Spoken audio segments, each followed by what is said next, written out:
That's how far one of these rifle muskets will kill a horse. It'll go clear through a horse at 10 football fields. 10 football fields. And this is going to have a relevancy for later on when you go to see Pickett's Charge, because when Pickett's Charge hits the half-mile mark, that's about a half mile, in that next 25 minutes, he's going to be hit by about 490,000 of these mini balls coming down. A lot of these guys are being injured right with bullet holes right in the top of their skull. Okay, so take your bullet back out. We'll take a look at what's really happening with that. What a mini ball does, turn it over. Do you see the hollow out section on it? This bullet is going to expand when you shoot it. It's going to expand twice. It's going to expand once inside the rifle, and then it's going to expand once again when it hits you. And just think for a second, what it's really like to be on this battlefield. That's what we are. We're living historians. We want to tell you what it's really like to be here, right?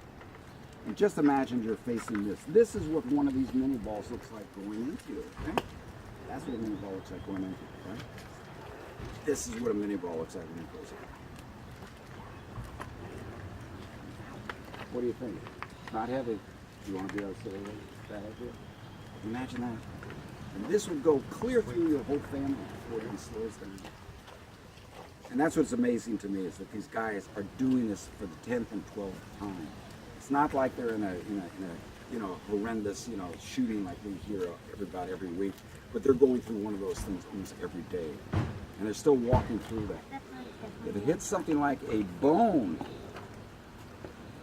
like a tibia or fibula, this is what it does. We had a group of Army medics. We had a group of Army medics that had been in Afghanistan for the last 2 years, and they came back and said, "Show this to every American, because it's identical to what we're facing over there right now. It's explosive in nature." This is what this very bullet that you have. You see what it does? It flattens out. That's the second time it expands. It flattens out when it hits your bone. And this is what we call a commutative fracture. It actually dissolves this bone completely. And the guys in the second rank would all be hit by these supersonic bits of bone that would be flying right into their face. And they said an interesting thing, that if they saw this type of a wound in a modern hospital today, Gettysburg wounds that we were encountering, we'd have to amputate it too. So it wasn't primitive or anything else. The very fact is that amputation was the only way that you could save these men's lives in many ways during the Civil War. Two-thirds of all of them survived. But the interesting, how tall are you? About like 5'7". Perfect. Come here. How much you weigh? About 125, 130, something like that. Yeah.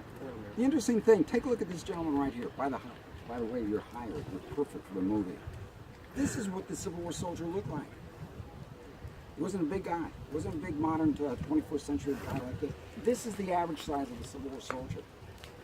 When we're down there at the National Center, people frequently come out of the museum after they've been there. Thank you. After they've seen the uniforms, and they'll say, "Who made all those children's uniforms?" And we say, "Well, they weren't children's uniforms.